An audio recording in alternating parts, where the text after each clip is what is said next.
The Doctor in the TARDIS. Next stop, everywhere.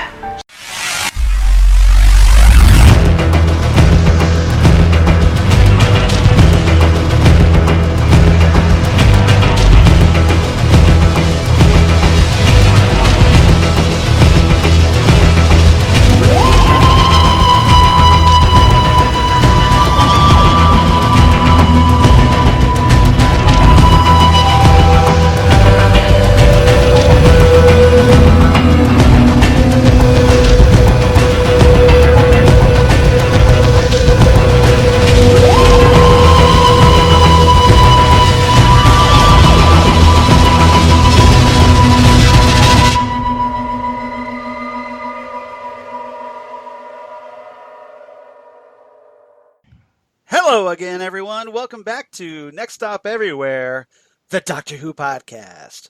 I'm your co-host, Charles Skaggs, back in the TARDIS once again, ready to talk some David Tennant Big Finish audio adventures with my fellow partner in time, everyone's favorite partner in time, Jesse Jackson. How you doing, Jesse?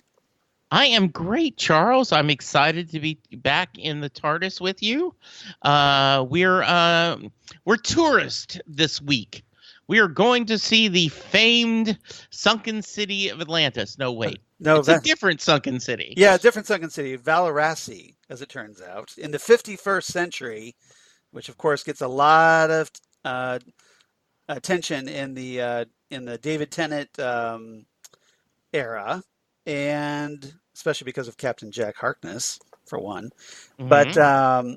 But yeah, what we're gonna talk about today, everybody, here at episode 158. We're gonna talk 1 Mile Down, and this is the second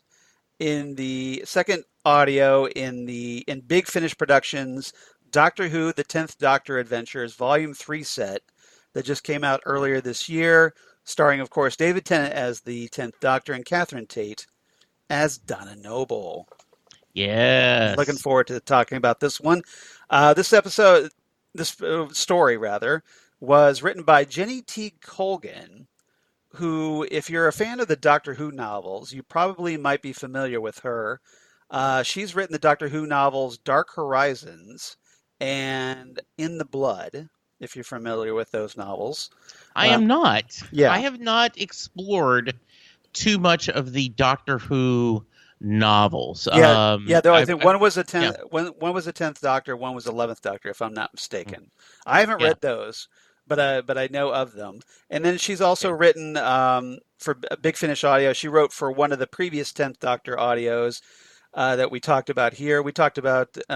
She wrote the story Time Reaver that we talked about back in the day.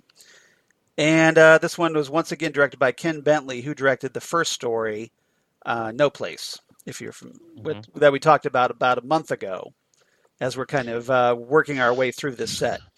And just as a point, Time Weaver was the little-known Gary Wright follow-up single to Dreamweaver. Okay, well, this is Time Reaver, so it's close. It's close. Okay, you're just off by a letter. Okay. Yeah. Guest cast this time. So it's the little-known spin-off movie of Serenity. Yes. The Time Reavers. Yes. Yes. I'm in a punish mood this morning. Apparently you are. Apparently. You think you're so punny, don't you? All right. I wish the audience could see your face. It is just like, I guess I've just got to put up with this. So. That's all right. I would, I'll put up with anything just to keep talking Doctor Who with you, Jesse. Absolutely. All right. So guest cast this time. Nicholas Briggs, who normally does a lot with Big Finish, obviously, returns as the Judoon, and he also plays Chloe. He voices the junior executive or junior officer of the Judoon, who's incredibly cute, and we'll talk about Chloe in our third segment today. Obviously, he does the voice of the Daleks, Cybermen, etc., etc. Eleanor Crooks played Patricia Derbyshire, and who is the one who is engaged to Thespis, one of the Valorasi. And she was in previous Big Finish stories. She played the character Kendra in the Big Finish audios for the fourth Doctor, Tom Baker, called Kill the Doctor and the Age of Sutekh, which is one I haven't listened to yet. I'm looking forward to that. Okay. Actress named Reiki Aola plays Andrea, the main villain of the story. Now, if you're a fan of Doctor Who, the TV series, which presumably you are, you may recognize her as the hostess in the David Tennant era story Midnight. Okay. The one that kind of gets sucked out at the end and nobody knows her name. Yeah, well, that's that actress, Reiki Aola. And she was also in a couple of Big Finish audios. She played a character named Palia in an 8th Doctor Big Finish audio, The Lords of Terror, and a character named Lambda Epsilon in another 8th Doctor audio, In the Garden of Death. And she was also in the movie Dread as the Chief Judge. That was the one with Carl Urban, which is I really enjoy that one a lot. Okay.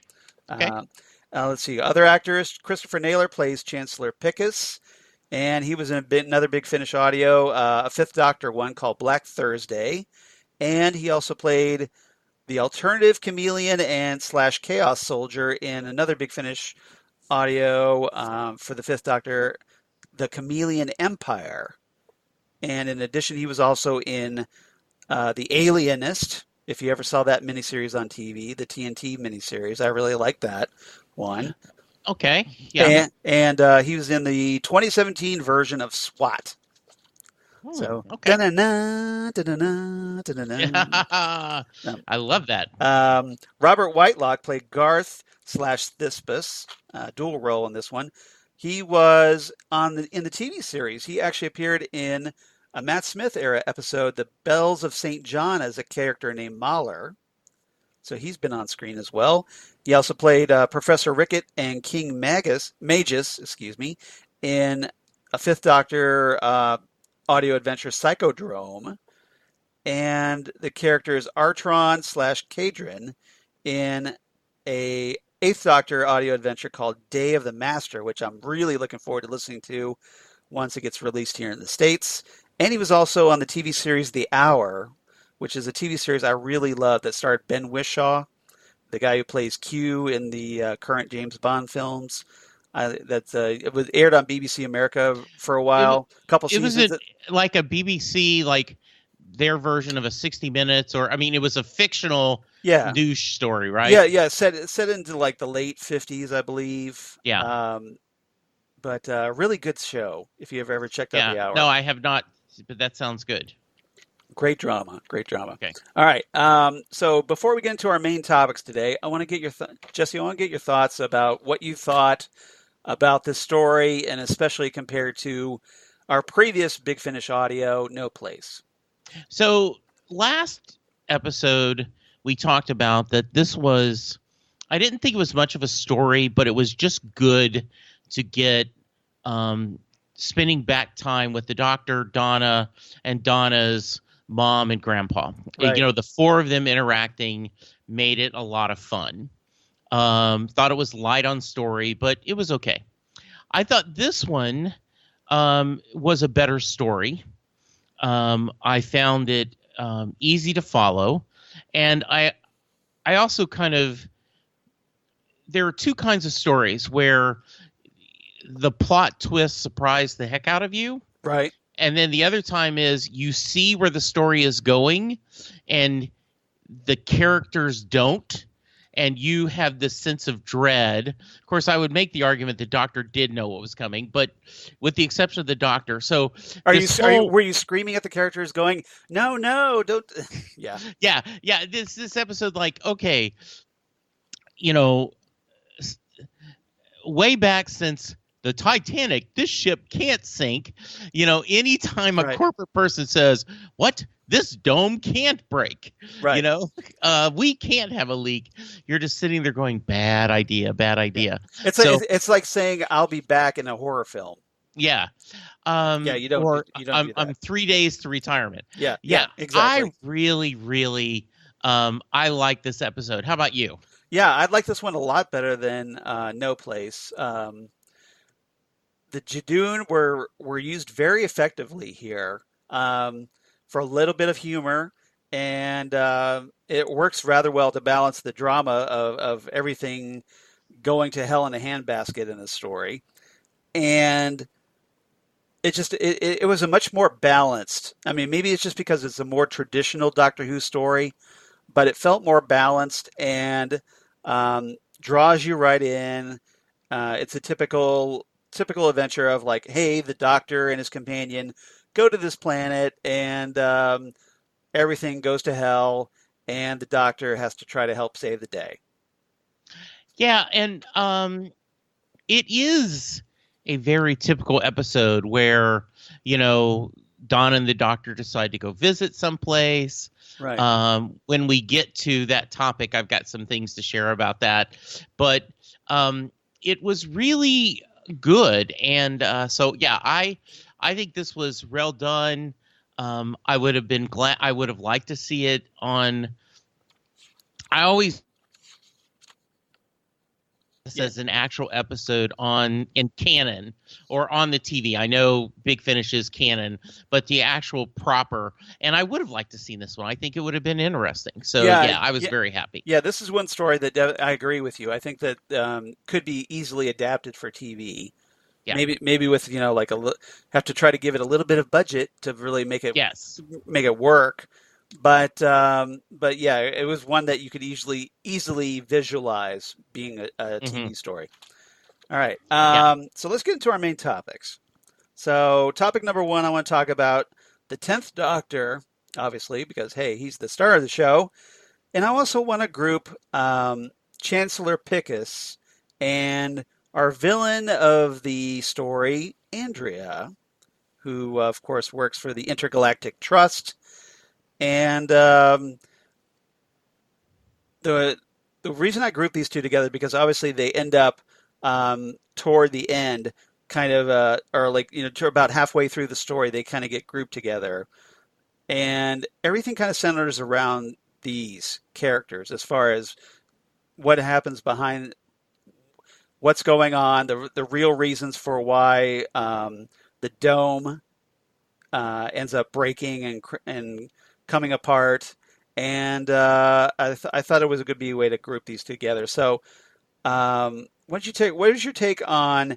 Let's start with Andrea and Pickus, and Andrea being the representative of the Intergalactic Trust, Pickus essentially kind of being the leader that ends up being forced to go along with her. What did you think of those characters? So Charles. Yes. As you have been often mentioned to me, I am the king of untimely references. Yes. So I am going to, I think, back. You mean outdated references? Yes. Yes. Okay, go ahead. Go for it. There was a musician back in the 40s and 50s called Tennessee Ernie Ford. Okay, now let's set the TARDIS way back to the 40s. Yes. And he did a song called 16 Tons. Yes, I'm familiar with this song. Yes. Yeah, and I think it is, and he said 16 tons. Yeah. What do you got? Yeah. And the chorus is, you load 16 tons, what do you get? Another day older and deeper in debt. Yes. Said, Peter, don't you call me because I can't go. I owe my soul to the company store. Right. And the idea was, in this minor communities, not only would they pay you, but the only store that was available, because you're in such a remote place, was the store run by the company. And therefore, you would be able to take stuff on credit. They could put whatever markup they want. And so you were stuck in a place where everything you needed was provided by the company, and they charged you for it. Right. Yeah. Does that sound a little familiar on this episode? Just a little bit. So the gist we get from this story is that the Intergalactic Trust kind of wormed their way into the Valarasi Society, and essentially decided to exploit the hell out of it. They essentially take it over, um, appropriate their culture completely, Yeah. and um, originally this was an underwater city. Humans had to come, wear helmets so that they could breathe underwater to visit the Valarasi city. But once the Intergalactic Trust got in there, they built the dome, drained the city, and forced the Valarasi to start wearing helmets so that they could accommodate the nice humans, air breathers. And so completely flip it. Yeah, the furs. Yeah, so there's a. Thank you for bringing that up. That has a. The way they distinguish is that the humans are essentially the furs and the Valarasi are the fins. Yeah. And so it's this kind of air breather versus water breather culture clash. And the air breathers, at least the corrupt ones, have subjugated the water breathing culture and decided to okay, let's just turn this into a tourist trap and exploit it for all it's worth. And the Valarasi will pay us for the privilege of doing so. Yes. That's how they set this up. Yes. And so there's a lot of resentment from Pickus, as we find out toward the end of the story, really comes out. And, the Doctor eventually figures this out through the course of the story. Yeah. So what did you think of Pickus being revealed as the one who decided to start triggering the leaks throughout the city and to bring the dome down? There is often someone making a decision that they think the end justifies the means. Right. That they decide that now I'm going to get really obscure. Yes. Many biblical scholars believe that Judas betrayed Christ to have him lead the rebellion. He did not think Christ would actually die. He said, I've just got to push him to do this. So this guy is like, okay, I don't want anyone to die, but unless I make things every bad, yes, it's never going to get better. And if a few people die, overall, in the long run, this is better for my people. Not a good decision. No. And speaking of, we just talked before we hit record, Watchmen. Yes. And the original series, right? Adrian made that decision. Like, okay, I'm gonna kill Ozymandias. Yeah. I'm gonna kill a few million people, but that's okay in the long run because it prevents nuclear war. Yeah. Yes. Yeah. So, and so I think that is a very realistic story. I think it's not a good decision, but it's an understandable decision. How about you? Yeah. I mean, he was a very complex character. I mean, he starts off being just at first appearance. He starts off being the kind of the administrator there, or the leader of the Valarasi, that's essentially has to put up with all the nonsense from Andrea and the Intergalactic Trust. He keeps trying to warn her, hey, we've got these leaks around the dome. Not knowing, of course, not knowing that he's behind it all. Mm-hmm. But he keeps warning her about it, and she's all, no, well, hey, there's no leaks here, nothing that can't be fixed.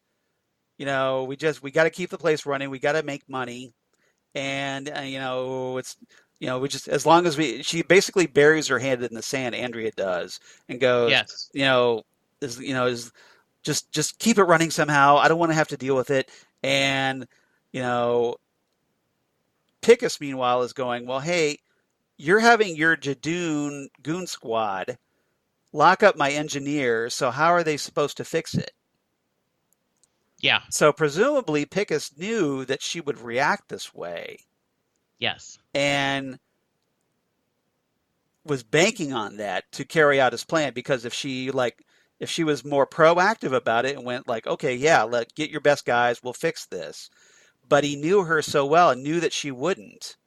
That way, essentially, that she would be the one taking the blame. I'm guessing that was his reasoning for this.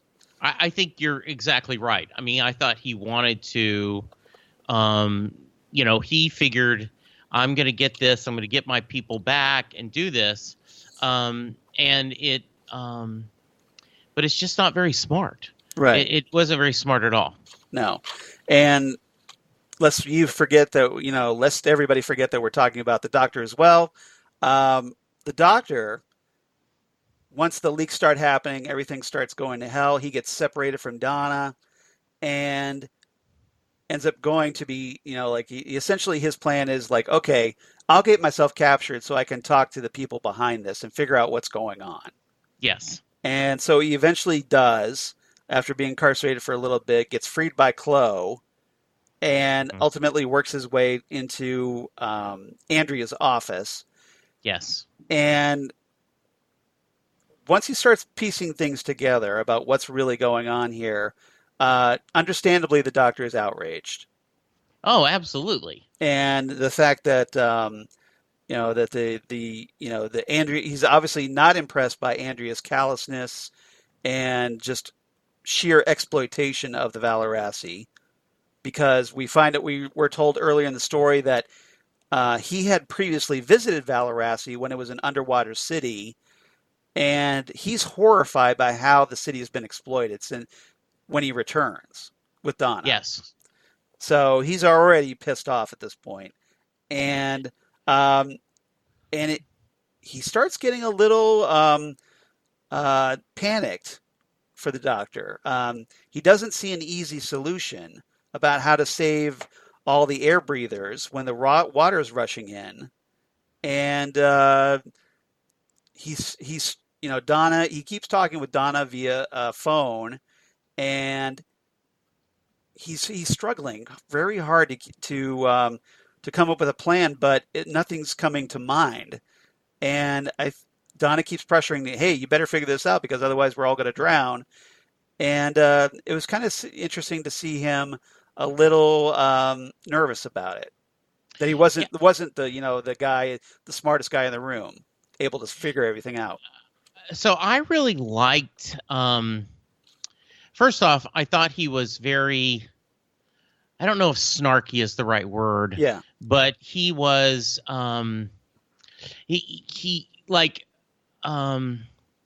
He's that guy that you necessarily don't like.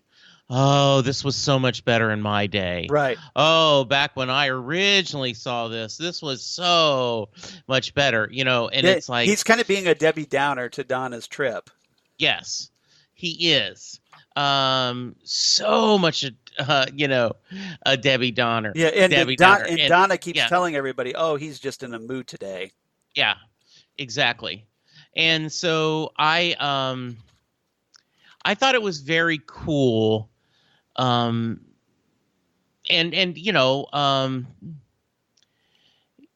Doctor talks about that a lot, both the 11th Doctor, the 12th Doctor, on just I'm faking it as I go. And in this one, he tells her, oh, absolutely, I've got this going on. We're good. And then he's like, I have no plan. I got to figure it out. Right. He ends up coming up with a pretty clever plan to raising the city. Yes. Yeah. To actually use, and we'll talk about this in our last segment, use the Judoon. Yeah. They're, often our biggest strength is our biggest weakness.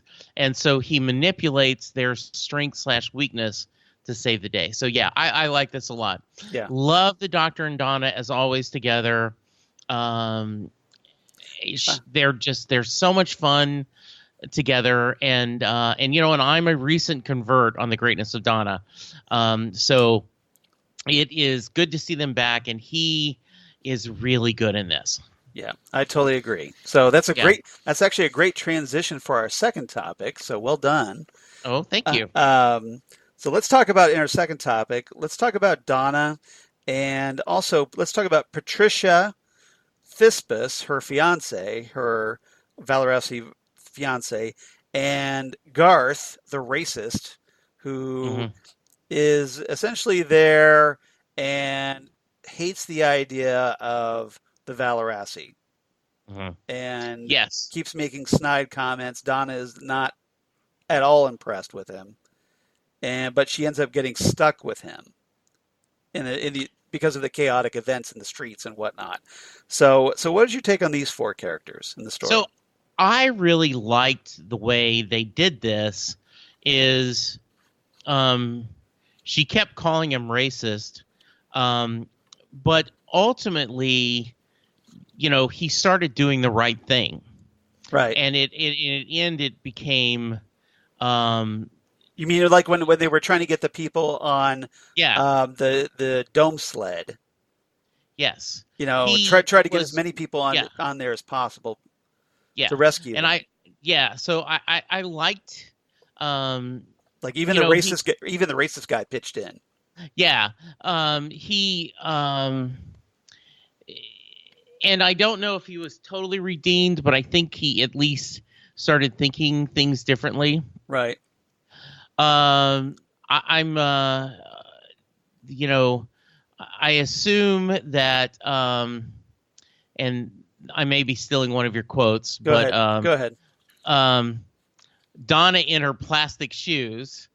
Yes, I do have that. I do have that quote. Yes. Yes. I assume. Crocs. I think she was. Yes. I pictured she was wearing Crocs. I figured they just couldn't say the word Crocs, so they had to call them plastic shoes. Yes, with holes. Well, with holes. Yes. But her just wanting to be a tourist and wanting to enjoy everything, and just giving junk to the doctor, like, oh, hush. Yeah. I don't know, Charles, if you've ever gone to some place and returned, and you're like, oh. I love this restaurant was here and now it's not. Right. Oh, and they put in a new road and they destroyed the view or something. Because when you go back to something, if it hasn't stayed exactly the same, you can be disappointed. But she's looking at it from fresh eyes. So I love that give and take between her and the doctor. I loved her interaction with the guide. And the robot guide, yeah, and and the doctor tipping him. What are you doing? But I thought it was nice. Yeah, he has to remind her that the robots in the 51st century have rights. Yeah, and robots like robot rights. Yes, and sometimes it works when you separate the doctor and the companion, right. And other times it just feels like the companion's off getting in trouble. Yes. And I think to a little bit, but Donna didn't create the trouble. No. She was just caught up in it. Yeah. So I really liked that, the story splitting that way and the interaction she had with all the different people. Yeah. Yeah. Like you said, Donna, her experience with the doctor has taught her, obviously already she's come so far from when we first were introduced to her in The Runaway Bride. She's doing her best to try to get people on that dome sled. Yes. And, she's looking out for them at her own expense. The doctor keeps telling her, make sure you're on that dome sled. Yeah. And she's more concerned about the people. So much so that she ends up getting left behind when the Judoon essentially take over the dome sled and get it out far too early before everyone's on or whatever. Mm. Like you said, she does get paired with Garth, to her chagrin, obviously. Yeah. But she ends up she's feels that, I mean, she like you said, she's trying to enjoy herself, and it obviously things keep happening, and it's I want to say, I don't want to say she's frustrated, but she's heartbroken. I think that of everything that's going on, and then when they encounter Patricia, this woman, and they learn that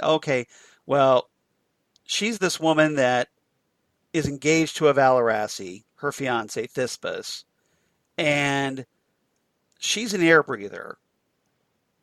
But because of how the society is built up, that Thespis has to wear the helmet so that he can breathe in their air breather domed city, and she's very cool with that. Thespis, meanwhile, is willing to do this for her, just to be with her. But if you notice, when the tables are reversed, when the dome keeps flooding, and Thespis has to give Patricia his helmet so that she can breathe when things get flooded, she doesn't seem to like the idea so much about being there with him having to wear a helmet. So, and he points that out to her, like, hey, I was willing to do this for you. Why weren't you willing to do this for me? So what did you think of that? So I loved that kind of twist that, the very first line I wrote, and, I looked to see who originally said it. Yes. And it's lost to the history, but, a bird can fall in love with a fish, but where would they live? Yes. And, I thought of that immediately. And, she's kind of what's perfectly okay if you have to compromise. Right. But me compromise? Yeah. So I was glad he called her out. Obviously shows that Thespis was the better person. Absolutely. Yeah. So, yeah. And you notice at the very end of the story, yes. Thespis has to tell her, well, hey, I got to go back down to Valoressi for repairs because, hey, I'm an engineer, right? So, so he goes down there, and he says, though, that, oh, hey, you could join me. And then she's like, I don't know if I want to wear a helmet. And then he mentions, oh, by the way, did I tell you that I was asked to be the new chancellor? And then she thinks about it for a minute, and then she's like, oh, yeah, hey, wait up. So I think I can't see that a little better. I know he can probably do a lot better.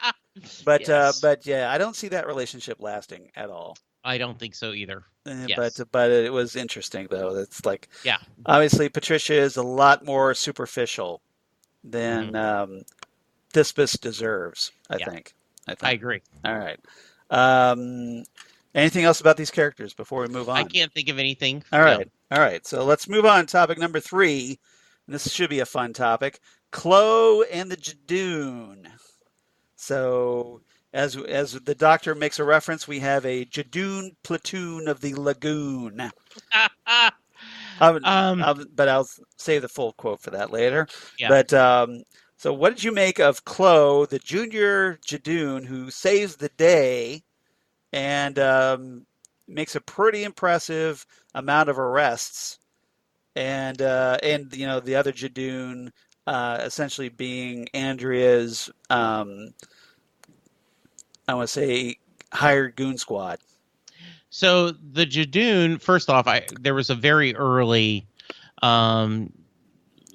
exchange where they're arrested till we can make an independent, kind of judgment. Well, who's going to make the judgment? The Judoon, because they're very independent. Like, right. Oh, the very group that arrested you is also the ones going to make the judgment. Yes. They are a wonderfully interesting race. They are truly, and I think the Doctor talks about that, they are not a threat. They are not necessarily not an intentional threat. But because of their literalness, yes, and the rigidity of their their rules. I break a door to save you, and therefore, but you broke the door. You can't touch. Right. Can't touch. Makes them a very interesting, and I won't say villain, but an interesting character as part of the story. They really worked in this audio drama because their voice is so distinct, authoritative. In this whole, and they are an exaggeration of everything that we make fun of with either a bureaucrat or a police officer, like, because if you're at a bureaucracy and you ask a question and they don't give you a good answer, and then they ask an answer, and then you're like, okay, are you giving me lip? Are you giving? No, I'm just asking questions. Okay, I'm not going to put up with your lip. Right. You know, and this is him. So I love seeing that. Thought it was awesome. Yeah, this story definitely made good work of the Judoon essentially being rent-a-cops. Yes. And they're hired by Andrea and the Intergalactic Trust to kind of make sure the tourists don't trigger any leaks or whatever, and don't touch the frescoes. They make a point, like you said, don't touch. And there's a great moment where this one guy, the fresco starts cracking in front of him, Yes. and water's starting to come in, and the guy, being either an art aficionado or just he cares about preserving the culture. Mm-hmm. He's desperate to hold this thing together, so he keeps trying, and the Judoon essentially tells him, "Oh, hey, you're arrested," and he's like, "But I was just trying to save this." Yeah, exactly. And you're going to arrest me, but it's like it doesn't matter to the Judoon, like you said, because of their complete inflexibility about their rules. Yeah, and I thought it was a small thing, but they arrest the chief engineer, and then later in a scene, they're talking about with the doctor, they can't find the chief engineer. And you're like, right. Oh, I know where he is. Yeah. Yeah. So, yes. Yeah. And we got to talk about Klo, because Klo is, as the junior Judoon. And it was so great to hear Nicholas Briggs doing, obviously because of, little audio tweaking, almost like a little baby Judoon almost. Yes. Or at least a little kid Judoon. Yes. And so he's got a much higher pitched, little kid voice for a Judoon, and it's just adorable as get out. It is. And even the doctor thinks he's cute. Yes. And poor Klo, he's just a junior officer, and he's kind of essentially assigned. They stick him in charge of the prison to keep everybody that's been arrested for touching the artwork or whatever, keep them in this confined area. So they don't really think much of him. Yeah. And especially the Judoon captain. And ultimately, though, Klo, with the doctor's help, is the one who comes up with the plan. Hey, I guess, all these tourists are the ones responsible for damage to Valarasi, so they all need to be arrested. Yes. And that ultimately gives the Judoon reason enough to lift the city and save everybody. Mm-hmm.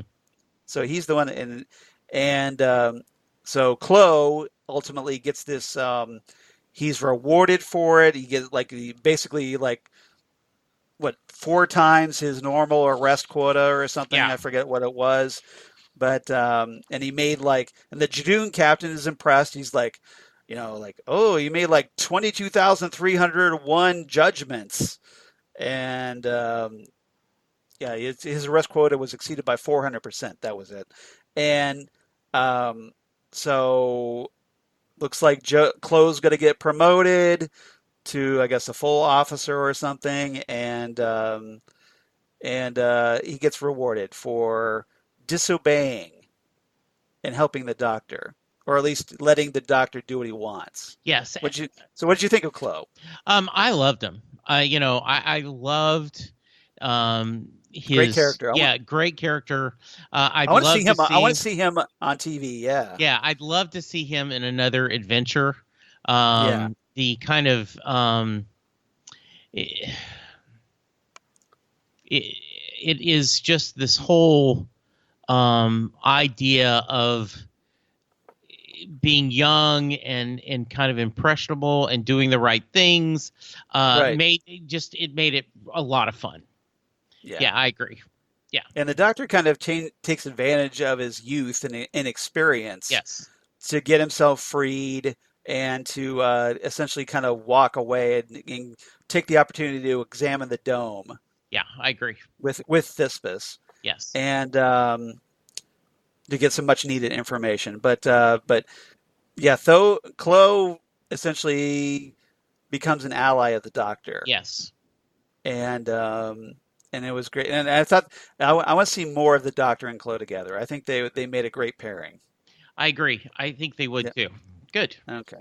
All right. Anything else about these characters or this story before we move on? Nope. Like I said, it was in a lot of ways, you're right. It was a very traditional Doctor Who episode, but that doesn't make it a bad. It was just really well done.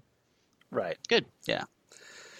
And we forgot to talk about that. Klo essentially banished all the people he arrested from Valarasi. So that actually worked to the Valarasi's advantage because, hey, we got rid of the tourists. Yeah. So that's good. All right. It worked out really well. All right. So what's your favorite lines of the episode? The only one I got was my companions don't wear plastic shoes. I wrote that one right away, and I just said I love that line and this whole the doctor's very insistent about I don't have companions who wear plastic shoes. Yes, it was. I love that. How about you? What do you got for us? Yeah, the Doctor and Donna like the one exchange where the Doctor's, he hears the robot tour guide's voice for the first time, and he's like, "Is there going to be a lot of this? Do you think?" and Donna replies, "Is this where you don't like robot announcements because it stops you telling everyone what to do?" Yes, that is awesome. Yes. Yeah. Donna talking to Patricia, she does a great line. "Tell me about your scaly fiance. I totally had one of those." Yes, I love that. And then the Doctor seeing Klo for the first time, where he exclaims, "Oh my word, it's bring your baby rhino to work day." Yes. And then lastly, the Doctor announcing to everyone as he's trying to guide them toward the Judoon ship to be rescued.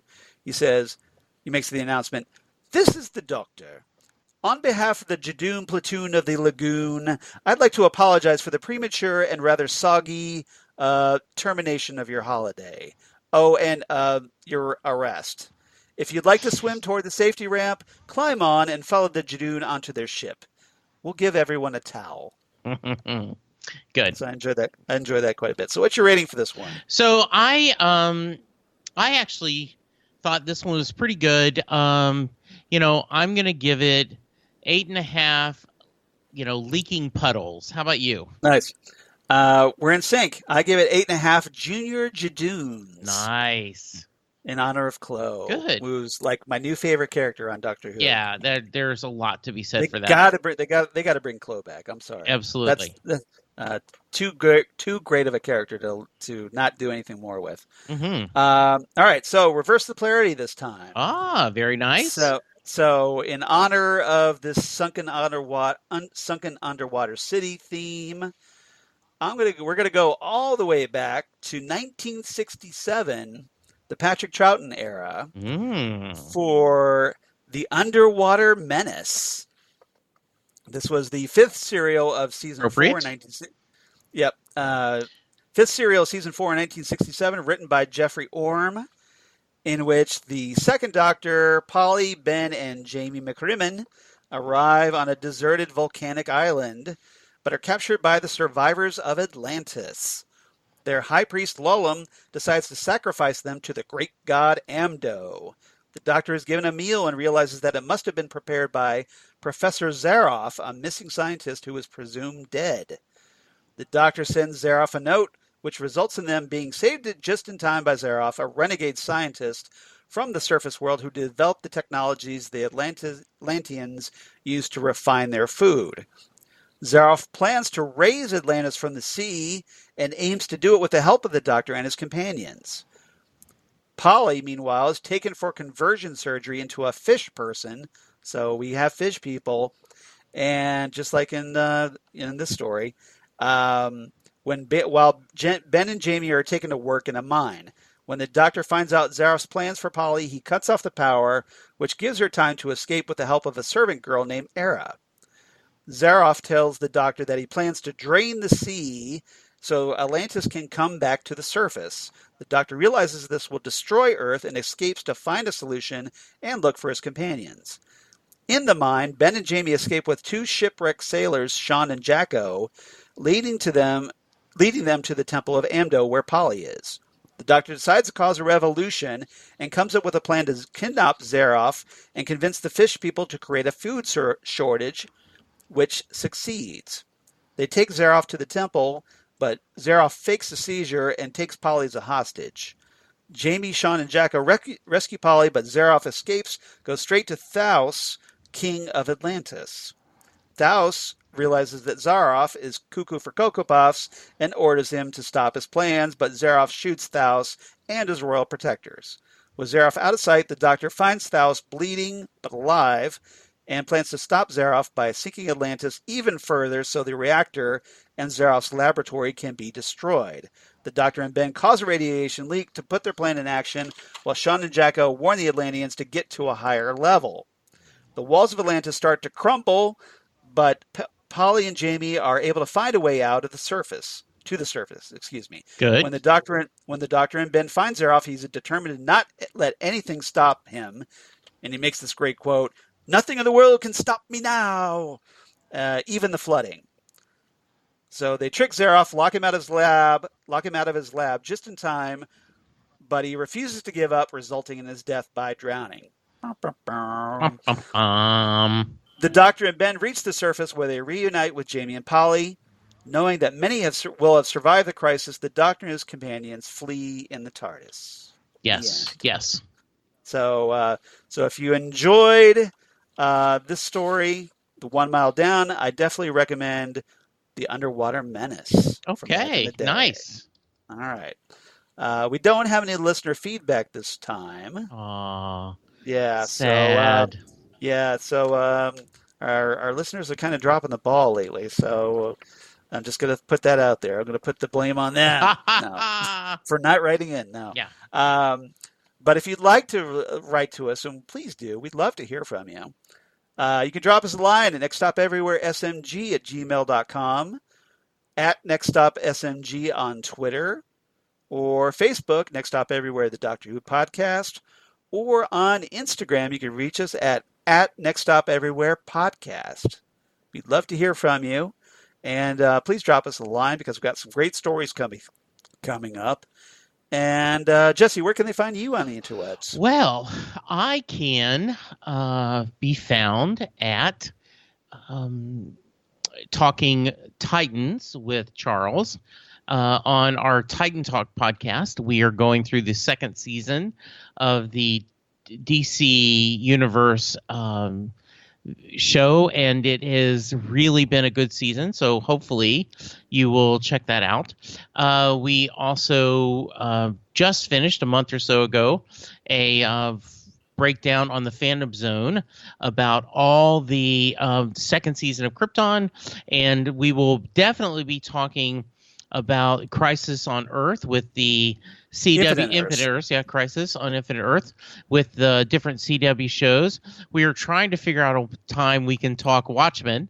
And when I'm not talking to Charles, I am working on Set Listing Bruce, the Bruce Springsteen podcast, and I am looking at trying to do the November challenge of 30 episodes in 30 days. Since I did in the spring, I did 40 days of Springsteen. I'm thinking about doing the 30-day challenge just because I'm a sucker for a badge. Charles, where can they hear you? You better boost that storage limit on Libsyn. Yes, indeed. To make that happen. Right. As for me, of course, at Charles Skaggs on Twitter, at Charles Skaggs on Instagram. Facebook, of course, Charles Skaggs in Hilliard, Ohio. Mm-hmm. or my blog of geeky things. Damn good coffee. And hot.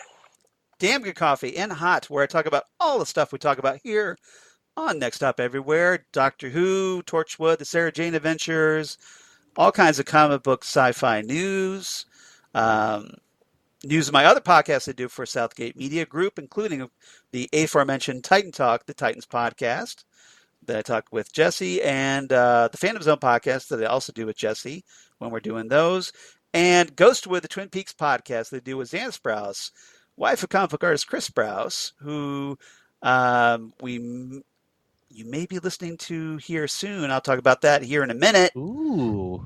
But we talk about all things Twin Peaks, David Lynch, etc., and have a lot of fun doing that. So she's a I hope fun. you check us out. Yeah, she's a fun person to follow on Twitter as well. Yes, I she follow is. her, and I always think it's interesting. Yes, She's one of the coolest people that I know I've ever met. Yes.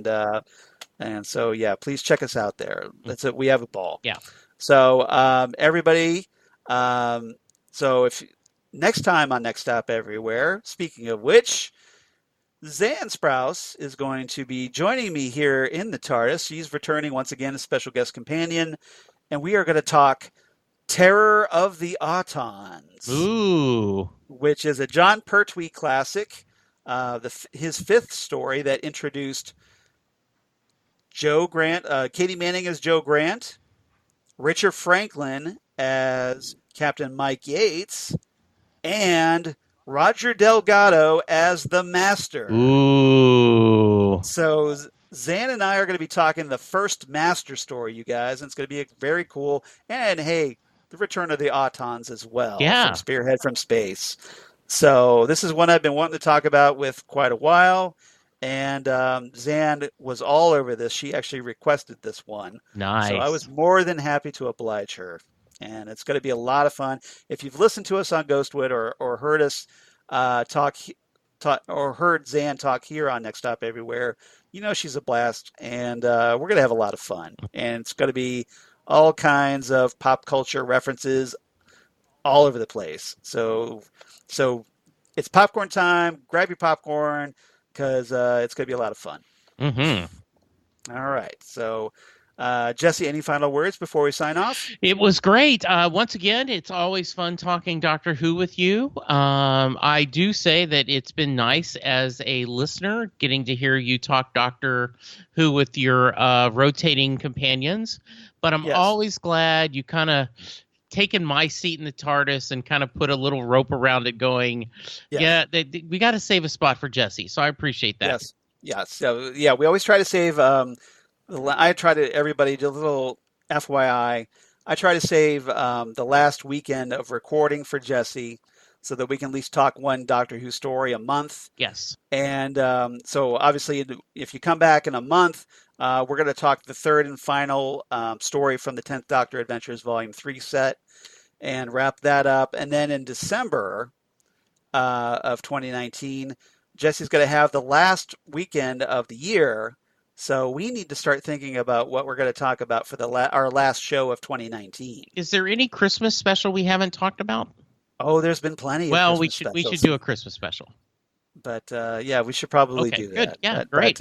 But we'll see. So we haven't talked a lot of Christmas specials here. So I know we talked the Christmas Invasion, but apart from that, I don't think we have talked any others. Oh wait, well except for Peter Capaldi. Right. Yeah. So that'd be good. Yeah. So we'd have to talk the Peter Capaldi Christmas specials. So we'll be doing that in December as we close out 2019. Hard to believe we're almost into 2020 already. Yes, I know. All right. So everybody, thanks again for listening. Come on back for Terror of the Autons with Zan and yours truly, and for episode 159.